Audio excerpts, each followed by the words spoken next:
2016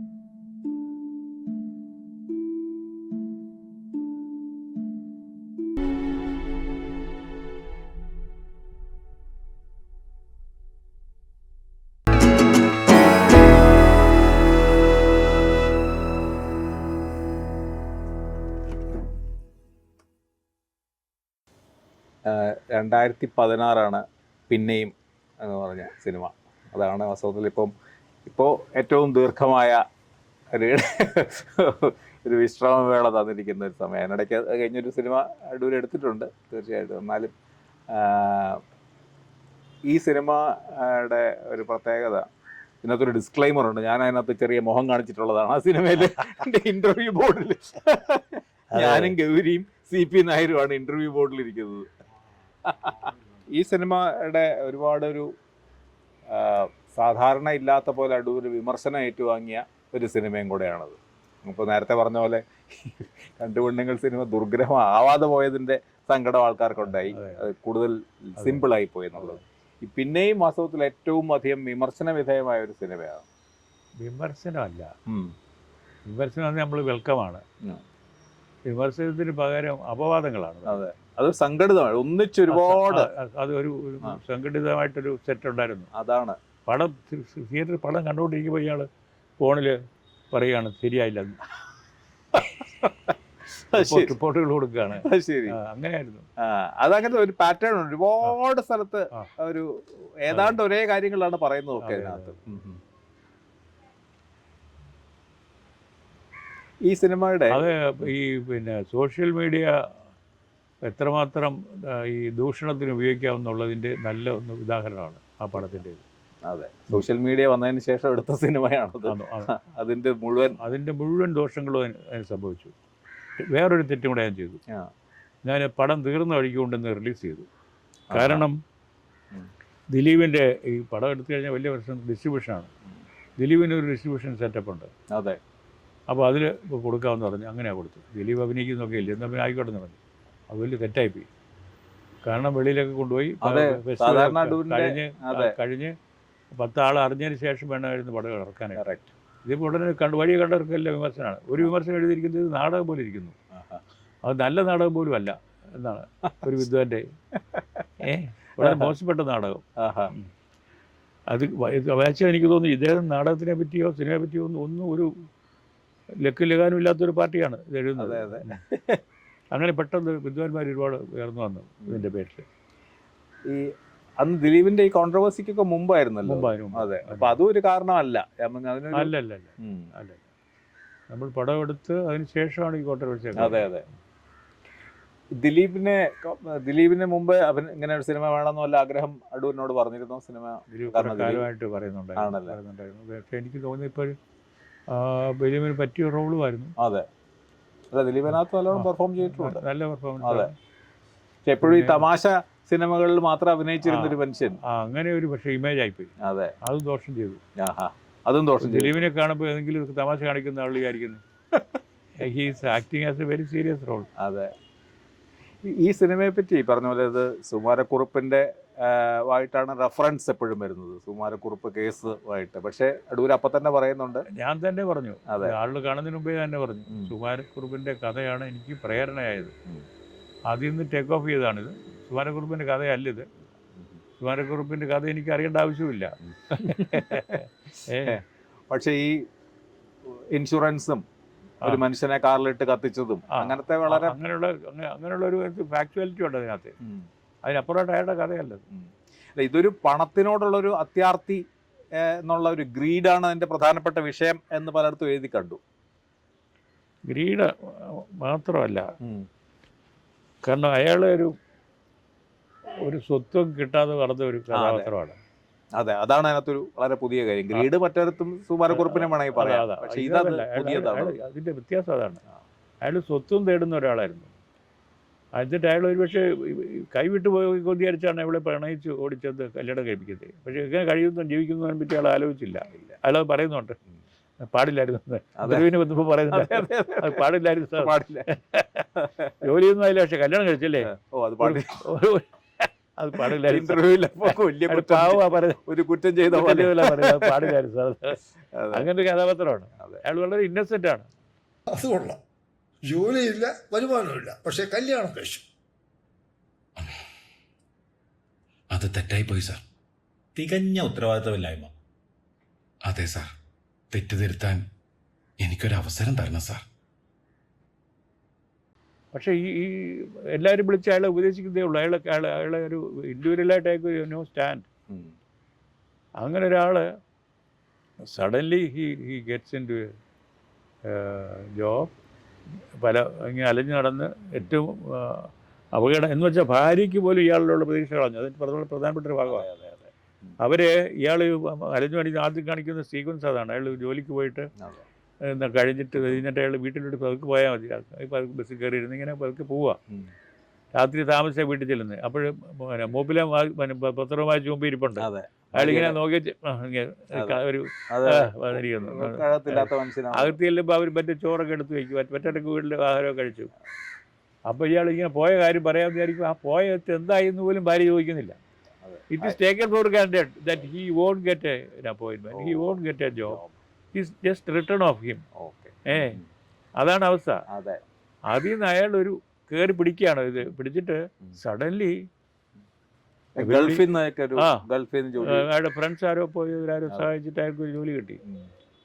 suddenly എല്ലാം മാറുകയാണ്. ഇയാൾ പിന്നെ എയർപോർട്ടിൽ അയാളെ വിളിക്കാൻ എല്ലാവരും കൂടെ പോകുന്നത്. അളിയനും പിന്നെ മറ്റേ കുടുംബസമേതം വിളിച്ചോണ്ട് വരാൻ അവിടെ തുടങ്ങുകയാണ്. ഫ്ലൈറ്റ് എത്ര മണിക്ക് എത്തുമെന്നാ പറഞ്ഞേ? 11:30 എത്തുമെന്നാ പെങ്ങള് പറഞ്ഞു. വിമാനം വന്നാലും പിന്നെയും കുറെ താമസിക്കും. പരിശോധനയെല്ലാം കഴിഞ്ഞല്ലേ വെളിയിറങ്ങാൻ പറ്റൂ. ഇത്തവണയെങ്കിലും അളിയനോട് കുറച്ചു ദിവസം നിന്നിട്ട് പോകാൻ പറയണം.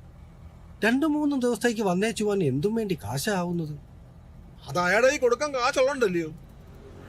സഡൻലി പിന്നെ ഉത്സവത്തിന് പിരിവിന് വരുന്നവർ വരെ ഇയാൾക്ക് വലിയ എമൗണ്ടാകും ചോദിക്കുന്നത്. ചെറിയ എമൗണ്ടൊന്നും പോരാ. ഒരു 10 എന്നൊക്കെ പറയുന്നത്. 10 രൂപ അല്ല 10,000. അമ്പലത്തിൽ പോകുമ്പോഴേ അവിടെ പോയി പിന്നെ തൊഴുതിട്ടൊക്കെ ഇറങ്ങാൻ പറ്റുന്നില്ല. ആളുടെ പിടിച്ച് സംസാരിക്കുകയാണ്. എവള് വെയിറ്റ് ചെയ്യാണ്. ഇങ്ങനെ ഇയാൾ സഡൻലി ഫൗണ്ട് സ്വത്ത് അയാൾ കണ്ടുപിടിക്കുന്നു. അത് മുഴുവൻ ഈ പണമാണ്, വേറെ ഒന്നും അല്ല. പണം വന്നതിന് ശേഷമാണ് അംഗീകാരം. അതെ. ഇതാണ് അയാളുടെ സ്ഥാനം. അല്ല വേറെ ഒരു സ്ഥാനം ഉണ്ടായിരുന്നില്ല. പിന്നെ വീട്ടിൽ പോലും അയാളുടെ സ്വന്തം വീട്ടിലും അത് തന്നെയാണ്. അയാൾക്ക് അവിടെ ബന്ധുക്കളുടെ വീട്ടിൽ പോവുക, കാണാൻ പോവുക, അതൊക്കെ എല്ലാം.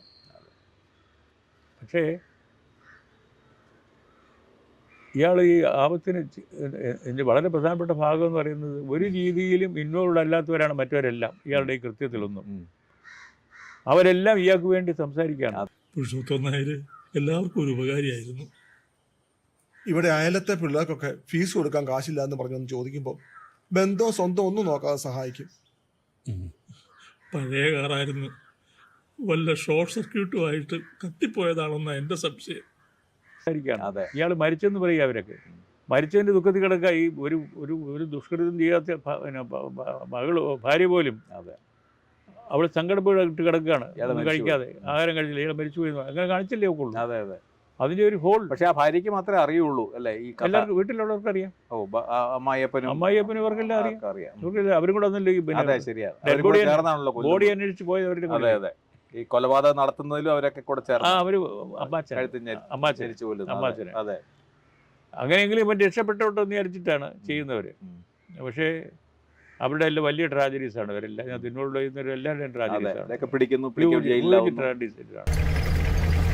എവിടെ വെച്ചാണ് ചെറുപ്പക്കാരൻ ലിഫ്റ്റിന് വേണ്ടി കൈ കാണിച്ചത്? ആ വരുന്ന വളവിന് വെച്ചാ ഒരുത്തൻ കൈയും കാണിച്ച് റോഡിന്റെ നടുവിലോട്ട് ചാടുകയായിരുന്നു. ഞങ്ങളുടെ വണ്ടി നല്ല സ്പീഡിലാണ് വന്നത്.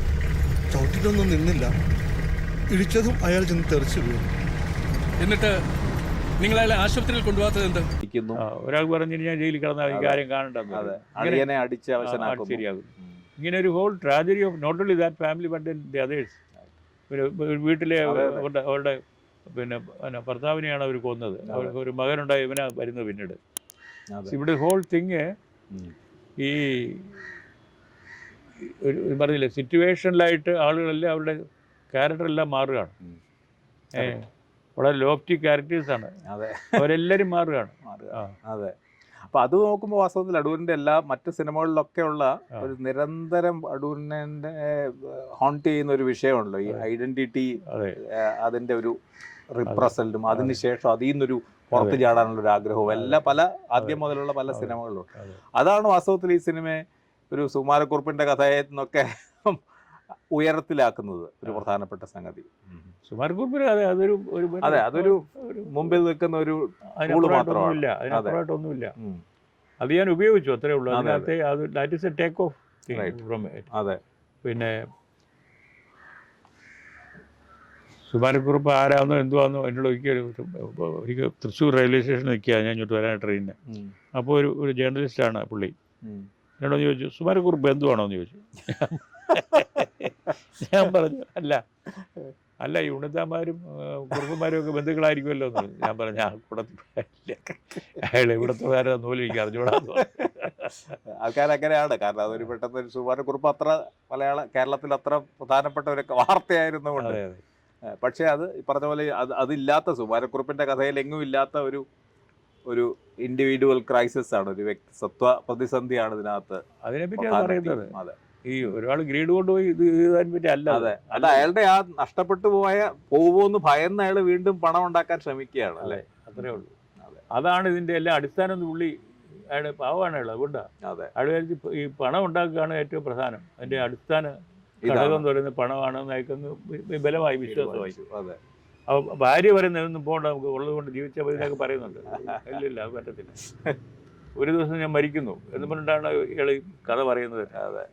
അപ്പോൾ അങ്ങനെ അയാൾ പാവമാണ്. അതുകൊണ്ട് അയാൾ പിന്നെ എന്ന് മാത്രമല്ല, ഇതൊരു കൺജക്ചറിലാണ് ഇതിനകത്ത് ഈ കഥയെന്ന് പറയുന്നത്. ഒരു നാട്ടിൻപുറത്ത് ഒരാൾ വന്ന് ഒരു ലോഡ്ജ് പോലുള്ള ഒരു മുറി താമസിച്ചിട്ട് വല്ലപ്പോഴൊക്കെ വരുമായിരുന്നു. അയാൾ ഒരു ദിവസം മരിക്കുന്നു. അപ്പോൾ ഇയാളുടെ കഥ കേട്ടിട്ട് ഒരു പക്ഷേ ഇങ്ങനെ പോയ ഒരാളിനെ ആയിരിക്കാം ചിലപ്പോൾ അങ്ങനെ ഒരു കുടുംബവും അങ്ങനെ ഭാര്യയൊക്കെ വിചാരിക്കുക. അതാണ് ആ കഥ. അങ്ങനെ തിരിഞ്ഞാ അതിൻ്റെ ചിലപ്പോൾ അങ്ങനെ ആയിരിക്കാം എന്ന് മാത്രമല്ല, അവസാനം അയാൾ 3 പ്രാവശ്യം ഇവിടെ കാണാൻ വരുന്നുണ്ട്. ആദ്യത്തേത് അതെ, അപ്പോൾ പ്ലാസ്റ്റിക് സർജറി ഒക്കെ ചെയ്ത് ആനന്ദ് ശർമ്മയായിട്ടാണ്.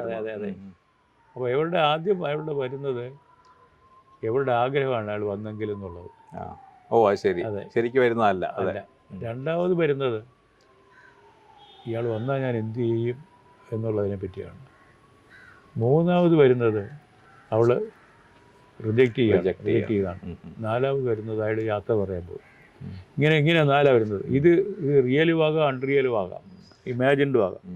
ആ രീതിയിലാണ് ചെയ്യുന്നത്. ആ ഭാഗങ്ങളിൽ സംഭാഷണം കേട്ടിട്ട് ആ നാടകം പോലെ തോന്നി. ഇവർ ഒരു ദിവസം രാവിലെ എണീച്ചിരുന്ന് വർത്തമാനം പറയുന്നതിൻ്റെ കൂട്ടല്ല ആ ഭാഗത്ത് സംഭാഷണം. അവളുടെ ഒരു ആത്മകഥയാണത്. അതൊരു റിയലിസ്റ്റിക് തലത്തിലെ അല്ല. അത് പടം കണ്ടാൽ മനസ്സിലാവാത്ത ആളുകളാണ് പറയുന്നത് നാടകം പോലെ ഇരിക്കുന്നു, നാടകം പോലെ സംസാരിക്കുന്നു. എന്ത് ചെയ്യാം, അവർക്ക് അതിനപ്പുറം ഒന്നും അറിഞ്ഞുകൂടാ. അതെ, അത് നമ്മൾ ഉദ്ദേശിച്ചത്.